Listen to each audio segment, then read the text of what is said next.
Some bad episodes are bad because they're badly acted, or badly written, or badly constructed. Some episodes are bad because they're just face-palmingly awful at almost every level, or in some way are insulting, or, I hesitate to use the word disgusting, but I'm struggling to come up with another word. Some episodes are bad because they're threshold. But then there's some episodes that are bad because they're really, really boring. Let's see here. 3, 4, 5, 6, 7, 8. Nope, 7. Not counting the thing I came up with when the episode was concluding, I have 7 bullet points for this week. 7. So they're going to be a little short. I do want to say it makes sense why this episode sucks. No, really, it does. This is a classic example of a situation where they're like, okay, well, why don't we do such and such? Okay, that's a good idea. We'll do such and such. And they start thinking about it, and they start doing kind of prep work for it, and it's just not coming together, and they like, you know what, screw it, let's do something else. Okay, let's do something else. Yeah, it's not really working together. How about this? Okay, that's not really working together. How about this? And I don't know if you know this, but television has a deadline. Like, I mean, to use my own self as an example, I have to have an episode out every Monday, 5 a.m., every Tuesday at 5 a.m., and every other Friday at 5 a.m. That's a hard line. It's a schedule. You have to keep to the schedule. That's how television works. So they had to have an episode, and they were getting to the point where they had only a couple days left before they were going to start principal shooting, and they didn't have a cohesive script. So they're like, okay. It's an Esri episode about a family, but also we'll bring in Bilby, the Bilby family. What's her name? The wife. There you go. Perfect. God, we got it. Good. Okay. Throw it on the camera. And that's exactly what we got. This episode, I'm going to complain about the big thing first, because the big thing really helps to shine a light onto what I just talked about. So the episode starts, and it's all about O'Brien and Bashir. But then it kind of shifts over to Esri and her family. But then it shifts over to Esri in particular. And I'll talk about that later. But then it shifts back to Esri's family, then to the syndicate, then the murder mystery, which is then immediately solved, and then to a melodrama scene, which I don't know what else to call it. Like it's straight out of a soap opera. And then it concludes. Now, in case you're not quite getting the point here, and I know I'm struggling at this, because it's just, I'm staring at this episode like half the time. There's no cohesive narrative or structure to this episode at all. This is an episode that needed multiple additional script passes, and it shows. This is an episode that was so bad, Ira Stephen Bear personally reached out to Nicole DeBoer and pretty much said, I'm sorry. I apologize for this piece of crap. It happens, but that doesn't change the fact that this sucks. I was actually thinking if this deserved lamentation quality, and I was like, you know what? I actually have a precedent for a boring episode getting lamentation, because I've seen Shades of Grey. So I thought about it. I was like, you know what? Sure, I'll go the extra mile. I had something going on anyway, so I couldn't start recording immediately. I actually finished watching the episode like 30 minutes ago, something like that. So I'm like, okay, you know what? I'll fire up Shades of Grey. You know, I've got the Blu-rays right here, because I got all the Blu-rays and DVDs ready to go for this. So, popped it in, I'm like, okay.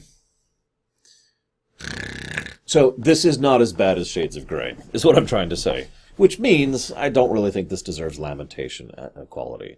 The script is awful, but the acting is at least acceptable, and the episode tries to maintain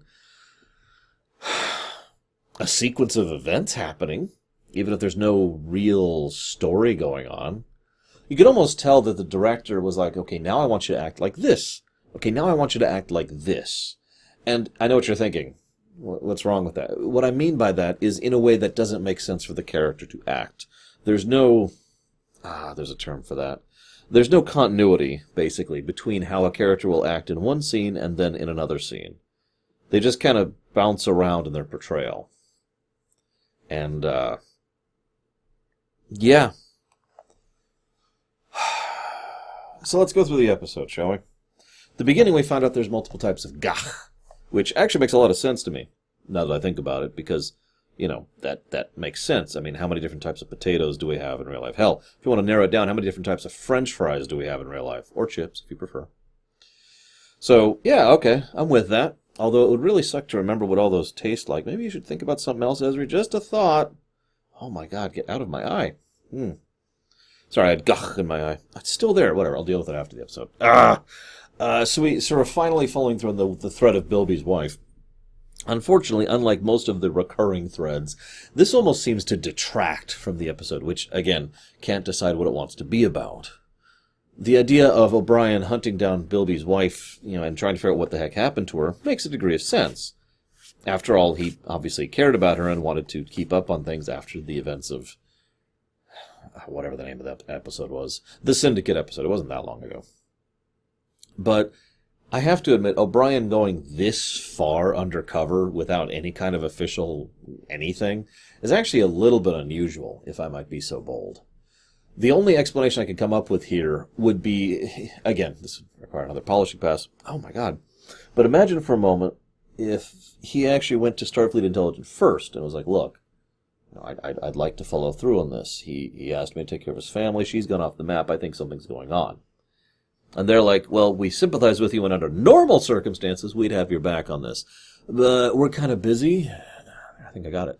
We're kind of busy because we got a war going on, so no. So then he decides to go independently and deal with this on his own right. This then leads to him being gone longer than he should be, which leads to Bashir going ahead and telling Sisko what he was doing on his leave time, which leads to them trying to look into it. Okay, a little more narrative cohesion there. Unfortunately, like I said, the episode can't decide if it wants to be about Ezri, the family, or the murder mystery thing. Those are the three main threads, and it just kind of bounces lightly between them. I will say, one of the things I do like about this episode is Ezri herself. She talks about not knowing what gender she is until she pulls open the covers, not understanding which pronoun to use and stuff like that. Now, obviously, this applies in a very literal way to a Trill, but it kind of has a different meaning in 2020, right? And the way that she talks about that is not only kind of revealing in its own right, but what I like about it is how much her family has no issue with that. They're just there for her, no problem. You'll figure this out. I know you're the only one who's having this issues because most people have the training and time and etc., but this isn't your fault. You'll get through this. And they're just kind of supportive of her. And that was nice. I liked that. It's one of the only things I liked about the whole episode, but I did like it. And so then it shifts over to being about the family for a bit, and we find out a weirdly large amount about these characters for not actually knowing anything about them. Like, it's almost as if we were reading the cast sheet in some cases. Like, here's him, he does this, and then he also does that. The kind of thing that would usually be stretched out into more fluid and dynamic dialogue in a second or third or fifth or eighth polishing pass in a script. It's really obvious when you analyze scripts and script production when a script hasn't had the usual 6 or so polishing passes that a script usually has until it gets to the actual teleplay. Anyways, so we see the two. I don't even write their names down. I know Norvo's the murderer, but what we see is the put upon son and the other put upon son and the put upon daughter and the putting upon mother. And I wish I had anything to say about any of that. Sucks. Ezri mentions the comment, the drumbeat of criticism. Now, this is going to sound weird, but I had a girlfriend once. That's not the weird part. I had one particular girlfriend once who did exactly that to me. I couldn't do anything right. She would just constantly criticize everything I did, passively or actively. It drove me nuts. And I have heard for years since then, from my sister, from my mother, that they've been trying to undo the damage that did to me ever since, because you just get into that mindset. You get into that mentality of, well, no matter what I'm doing something wrong, right? No matter what I'm doing, there's a flaw with it. No matter what I'm doing, I am a failure. And if you do that consistently enough, it brings your overall tone down, and frankly, the overall quality of your work, too, or whatever it is you're doing. It's not good. And it's the kind of thing that is hard to break because, well, if someone tells you you're not actually all that bad and then you screw up, you're just thinking, oh, they're just being nice. Oh, they're just trying to, be polite, or, oh, they just don't want me to beat myself up so much. But they know I really do suck. How many of you know what that feels like? Yeah, so that's 2 nice little moments in the episode. We're doing pretty good. We've got 2 moments. Do you have anything else?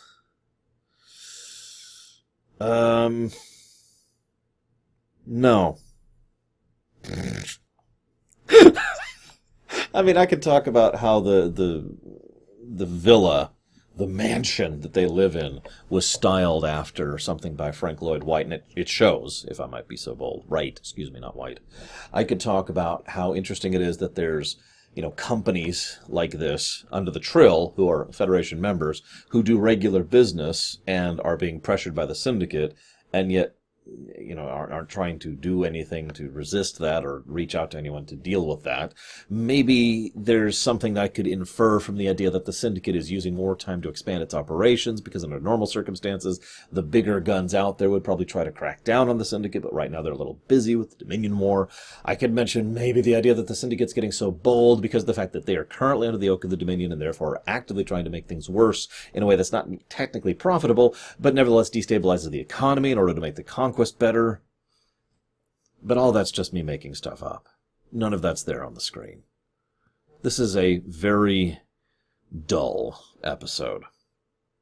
One of the things that one of the people mentioned, I think it was the director, mentioned that O'Brien feels like he was just brought in to see how things happened. And I actually agree.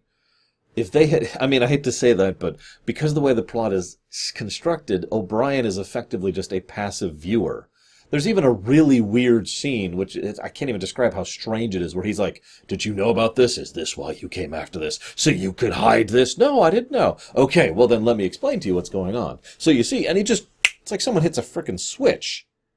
It's just the most bizarre scripting and acting and directing. It's like they were like, okay, I don't know what to do with this, so let's make it so you're really nervous, and you're like, I'm gonna not believe you or trust you. Clearly you were in on this. As if for a millisecond O'Brien could believe that Dax, any Dax, would be in on this. I know it's a different Dax, don't care. And then we find out that Miss Bilby died for basically no good reason, so that's nice. That's good. The son gets 30 years. O'Brien says he got off easy. I agree. He openly murdered someone over money. He should probably be killed. It would be nicer. Cheaper, too. You could send him after the syndicate. That'd be a lot less nice. Still cheaper, though. Hey, syndicate, we found someone who killed one of yours that you were taking care of. What do you give us for him? And the syndicate's like, 2 strips. Make it 3. Okay. And here, congratulations, son. You are now dying for money. Hope you enjoy how it feels. I'm sorry. I'm just going off the wall here because I got nothing to talk about.